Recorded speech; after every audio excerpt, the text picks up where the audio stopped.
اعوذ باللہ من الشیطان الرجیم بسم اللہ الرحمن الرحیم۔ کہا جاتا ہے کہ پیران پیر حضرت سیدنا شیخ عبدالقادر جیلانی رحمۃ اللہ علیہ جب حصول علم کے لیے اپنے گاؤں جلیان سے بغداد کے لیے روانہ ہوئے تو آپ کی والدہ ماجدہ نے آپ کو زاد راہ کے طور پر 40 دینار آپ کی گٹری میں سی دیے۔ چلتے وقت آپ نے اپنے لہتے جگر کو یہ کہا کہ بیٹا، خواہ کیسی بھی مصیبت کیوں نہ ہو، برے حالات کیوں نہ پیش آ جائیں، سچ کا دامن نہ چھوڑنا اور جھوٹ کے نزدیک بھی نہ جانا، کیونکہ راست گوئی 1000 عبادتوں کی ایک عبادت ہے۔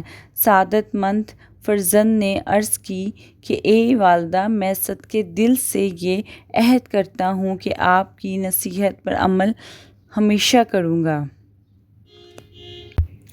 گھر سے رخصت ہونے کے بعد آپ رحمۃ اللہ بغداد والے ایک قافلے میں شامل ہو گئے، کیونکہ اس دور میں طویل بیابانی راستوں میں تنہا سفر کرنا ممکن نہ تھا۔ اثنائے سفر میں ہمدان سے کچھ آگے قزاقوں کے ایک جتھے نے قافلے پر چھاپا مارا اور اہل قافلہ کا سب مال و اسباب لوٹ کر تقسیم کے لیے ایک جگہ جمع کر دیا۔ سیدنا شیخ عبدالقادر جیلانی رحمۃ اللہ علیہ ایک طرف چپ چاپ دردناک نظارہ دیکھ رہے تھے کہ ایک ڈاکو آپ کی طرف بڑھا اور پوچھا، کیوں میاں، تمہارے پاس کیا ہے؟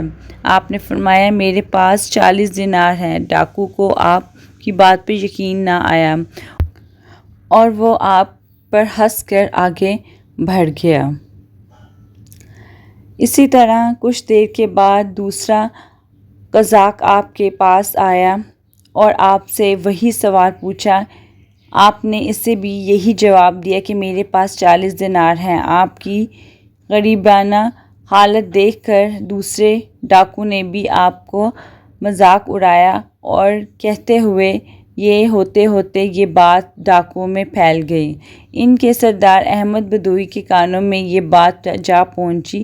اس نے حکم دیا کہ اس لڑکے کو میرے پاس لاؤ۔ ڈاکو آپ رحمۃ اللہ علیہ کو اپنے سردار کے سامنے لے گئے۔ سردار نے آپ سے مخاطب ہو کر کہا، لڑکے، سچ سچ بتا، تیرے پاس کیا ہے؟ حضرت نے بلا خوف اس بات کا جواب دیا، میں پہلے بھی تیرے 2 ساتھیوں کو یہ بتا چکا ہوں کہ میرے پاس 40 دینار ہیں۔ اس نے پوچھا، اچھا 40 دینار ہیں تو کہاں ہیں؟ آپ رضی اللہ نے فرمایا، میری بغل کے نیچے گٹری میں سلے ہوئے ہیں۔ سردار نے ایک ڈاکو کو حکم دیا کہ اس لڑکے کی تلاشی لو۔ چنانچہ اس نے آپ کی گٹری ادھیر کر دیکھی تو اس میں واقعی 40 دینار نکل آئے۔ احمد بدوئی اور اس کے قزاق یہ دیکھ کر بہت حیران ہوئے۔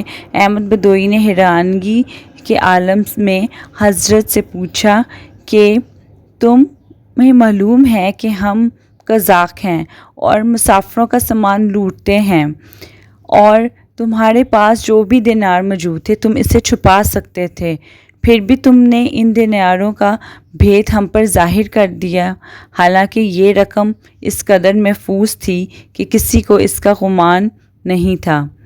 آخر کس چیز نے تمہیں سچ بولنے پر مجبور کیا؟ حضرت نے فرمایا، میری والدہ نے گھر سے چلتے وقت مجھے نصیحت کی تھی کہ ہمیشہ سچ بولنا۔ بھلا ان 40 دیناروں کی وجہ سے میں اپنی والدہ کی نصیحت کو کیوں فراموش کر دیتا اور اللہ تعالیٰ کو ناراض کر لیتا؟ حضرت کے الفاظ سن کر بدوئی بے حد متاثر ہوا اور اسی وقت اس پر رقت طاری ہو گئی۔ ندامت کے آنسوؤں نے اس کے دل کی سیاہی کو دھو ڈالا اور اس نے آہ بھر کر کہا، اے بچے، تم پر خدا کی ہزاروں رحمتیں ہوں کہ تم نے اپنے ماں کے عہد کا خیال رکھا، لیکن خیف ہے مجھ پر کہ میں نے اپنی ساری زندگی اپنے خالق کا عہد توڑتے گزار دی۔ اے بچے، تم نے مجھے ہدایت کی راہ دکھا دی، اب میں رہتی زندگی تک کبھی کسی کو تکلیف نہیں پہنچاؤں گا۔ یہ کہہ کر وہ حضرت کے قدموں پر گر گیا اور رہزنی کے پیشے سے تائب ہو گیا۔ اس کے ساتھیوں نے جب یہ منظر دیکھا تو سب بے یک زبان پکار اٹھے کہ اے سردار، ہم بھی اس برے پیشے سے توبہ کرتے ہیں۔ تو رہزنی میں بھی ہمارا قائد تھا اور توبہ میں بھی ہمارا پیش رو ہے۔ چنانچہ انہوں نے لوٹا ہوا مال تمام لوگوں کو، قافلے میں جو موجود تھے ان کو واپس کر دیا۔ اس واقعہ سے ہمیں یہ سبق ملتا ہے کہ سچ ہے کہ ماں کی گود بچے کے لیے پہلا مدرسہ ہوتی ہے، یعنی پہلی تربیت گاہ ہوتی ہے۔ چنانچہ اگر ماں بچپن میں ہی بچے کی اخلاقی تربیت کرے تو کوئی بات نہیں کہ وہ آگے چل کر شیخ عبد القادر جیلانی بنے۔ لہٰذا اس واقعے سے ہم سب کو، خصوصاً ہماری ماؤں بہنوں کو خاص طور پر سبق حاصل کرنا چاہیے۔ اللہ تعالی ہمیں عمل کرنے کی توفیق عطا فرمائے۔ آمین۔